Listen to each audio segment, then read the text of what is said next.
Salut tout le monde, c'est Kylian Jornet. Tu vas en montagne, tu commences à gravir des choses. C'est vrai que c'est la fois que j'ai poussé le plus loin de ma vie.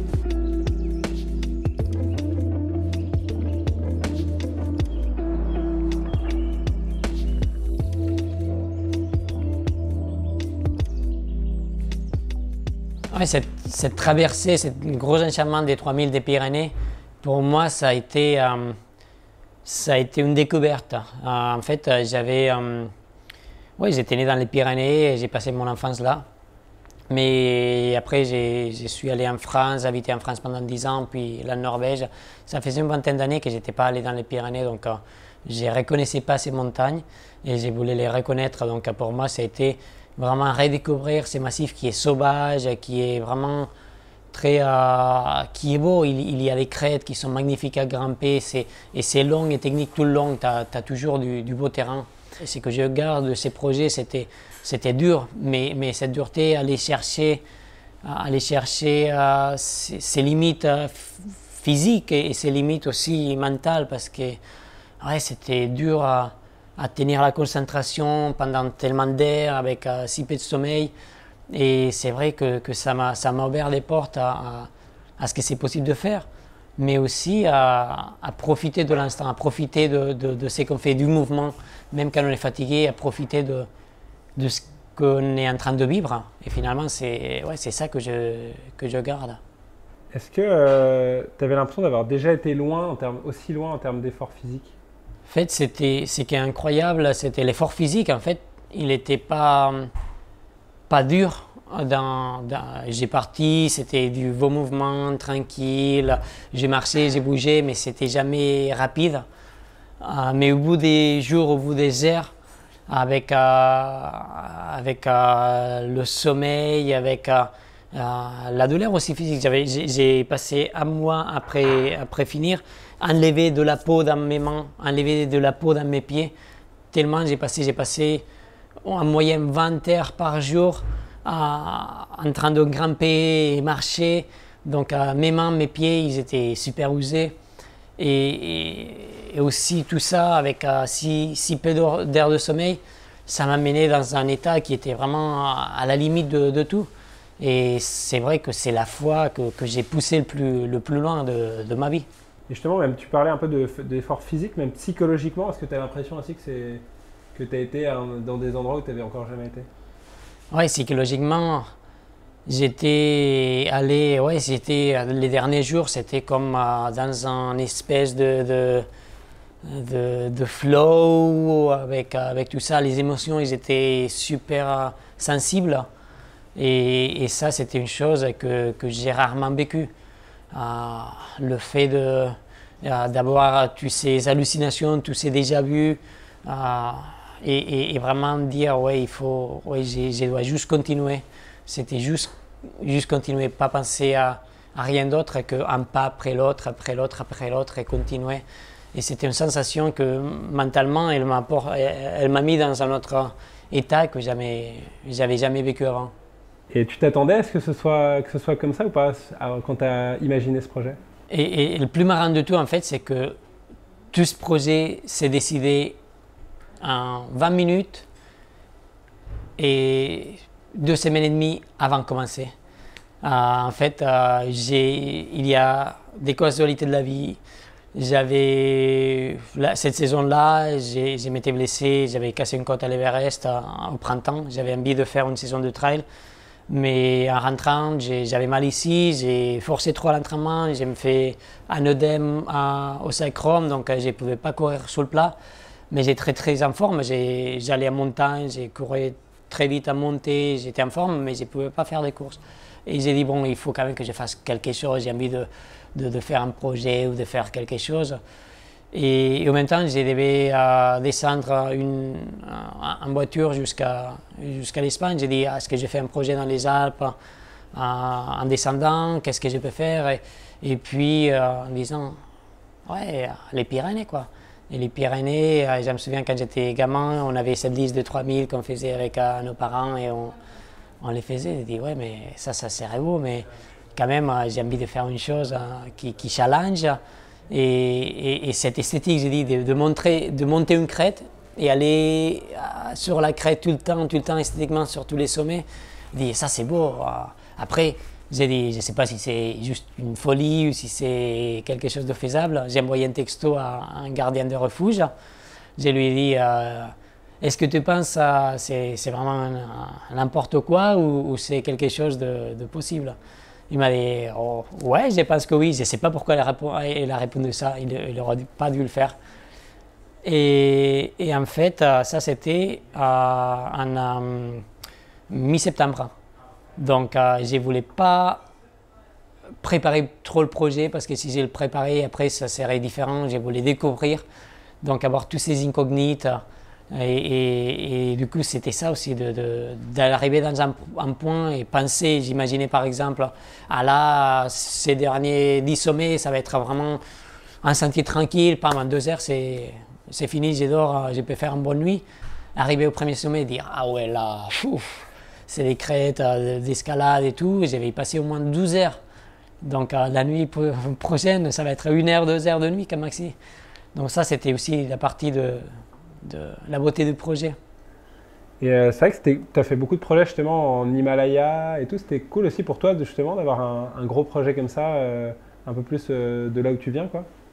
Oui, ce qui est beau, c'est aussi de voir qu'on peut faire des projets qui nous amènent au bout de nos capacités, mais aussi à découvrir des choses et qui ne sont pas loin. Il ne faut pas aller en Himalaya, gravir des 8000 ou faire des projets dans des endroits très lointains, mais ouais, dans les Pyrénées où j'avais passé toute mon enfance, on peut découvrir, on peut faire des projets qui nous amènent au bout de tout. Et pour moi, oui, c'est l'un des plus beaux projets que j'ai jamais fait, c'était l'un des projets les plus exigeants et c'était comme on dit à portée de main, c'était très simple c'était simple dans la réalisation mais très difficile à l'exécuter. Tu m'étonnes. Combien de temps est-ce que tu as mis à t'en remettre physiquement? Physiquement, en fait, il y a 3 choses là qui sont différentes. Je pense au niveau métabolique, donc de me sentir à nouveau bien, ça allait assez vite. Je dirais 1-2 semaines, je pouvais m'entraîner normalement. Mais pendant le projet, j'ai perdu beaucoup de kilos parce que j'ai dépensé beaucoup d'énergie et comme j'ai mangé juste dans les refuges et un peu en montagne, mais j'ai perdu 7 kilos pendant toute cette traversée. Donc en 8 jours, 7 kilos, ça fait une grosse dépense. Donc j'avais une fatigue un peu ancrée. Donc du coup, le mois d'après, j'ai fait juste de l'entraînement très tranquille, très doux, aller en montagne. Et aussi la peau. J'ai mis un mois à me remettre de la peau des mains, de la peau des pieds. Et après aussi, il y a une sensation un peu...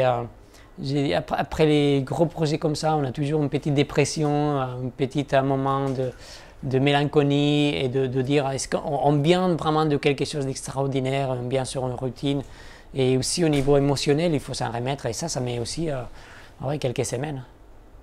Et justement, j'allais dire justement psychologiquement, comment est-ce que tu t'es remis?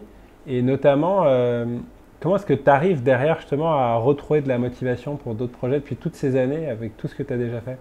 C'est plutôt la question à l'inverse que je ne comprends pas. J'ai dit non mais tu as fait une chose et ça t'ouvre toujours les portes. Hein. Quand tu fais un projet comme ça, c'est que tu as dépassé des limites, ça veut dire que ça t'a ouvert des nouvelles portes à faire. Et puis ouais, j'ai fini le projet là, je suis rentré chez moi. On a eu un automne magnifique avec du ciel bleu, avec beaucoup de froid, donc la glace est sortie.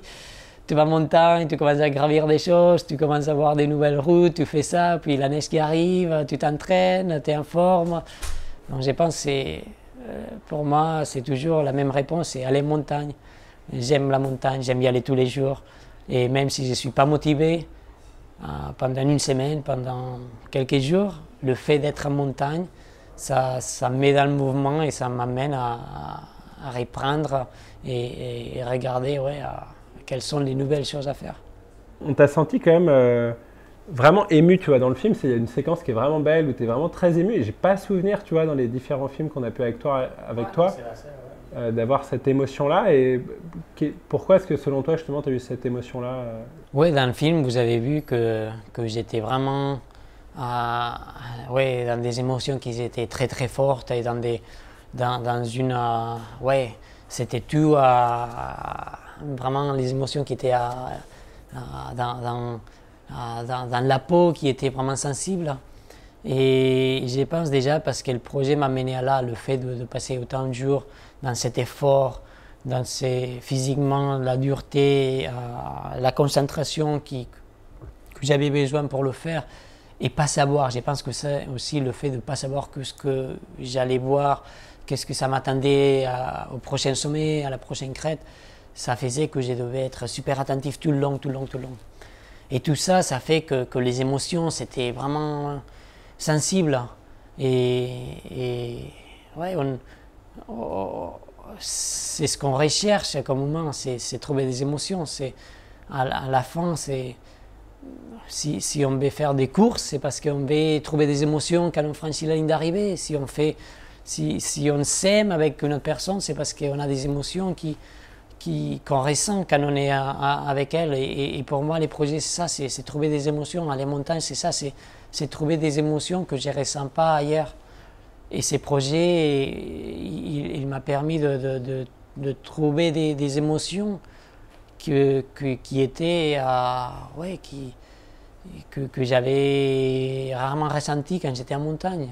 Tellement j'avais poussé, tellement j'avais aimé la beauté du mouvement pendant la traversée. C'était beau, c'était vraiment magnifique, le fait de parcourir ces crêtes tout le long dans le film, les couchers de soleil, les sorties de soleil, tous ces moments-là, c'était vraiment intense. Et au même moment, c'était dur, donc j'ai voulu que ça dure éternellement, j'ai voulu que ça ne s'arrête pas. Et de l'autre côté, j'ai voulu que ça s'arrête à cet instant-là. Et c'était à ces moments-là où tu dis, j'ai vu que ça continue tout le temps, j'ai vu que ça s'arrête là, à l'instant. La concentration de tout ça, à l'instant, c'est vraiment une émotion qui est... il faut le faire, je vous encourage tous à aller en montagne, à aller chercher cette émotion parce que c'est impossible à décrire. Qu'est-ce que ça t'apporte en fait justement de partager ça avec des gens à travers un film?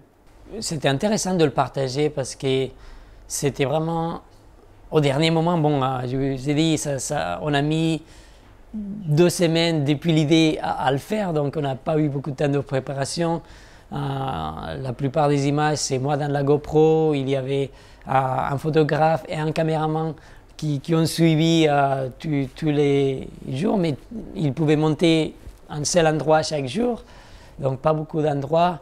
Mais on a voulu montrer, et je pense que le film il montre ça, et c'est cette volonté de dire on ne doit pas aller loin pour vivre ces émotions, on ne doit pas aller loin pour aller chercher nos limites, pour aller faire des choses qui nous impactent, qui nous transforment. Je pense que ces projets à la fin, c'est des projets qui font que la personne qui commence, la personne qui finit, c'est pas la même personne. On vit des choses qui nous transforment et j'espère qu'ils nous font grandir, qu'ils nous font apprendre des choses.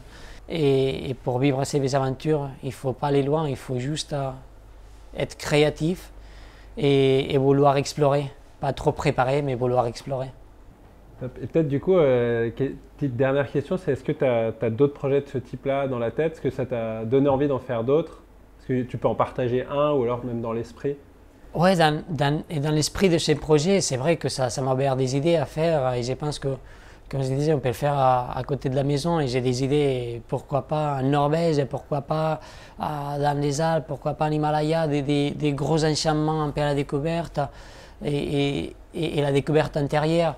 Et ça, c'est pas en fait le fait de gravir les 3000, le fait de faire le parcours, c'est l'excuse, hein. C'est pas ça l'important. L'important, c'est dire on part sur une chose que je sais que ça va challenger. Mais bon, si on a passé tous ces jours-là avec des sorties si longues, si poussées, on peut faire partout dans le monde.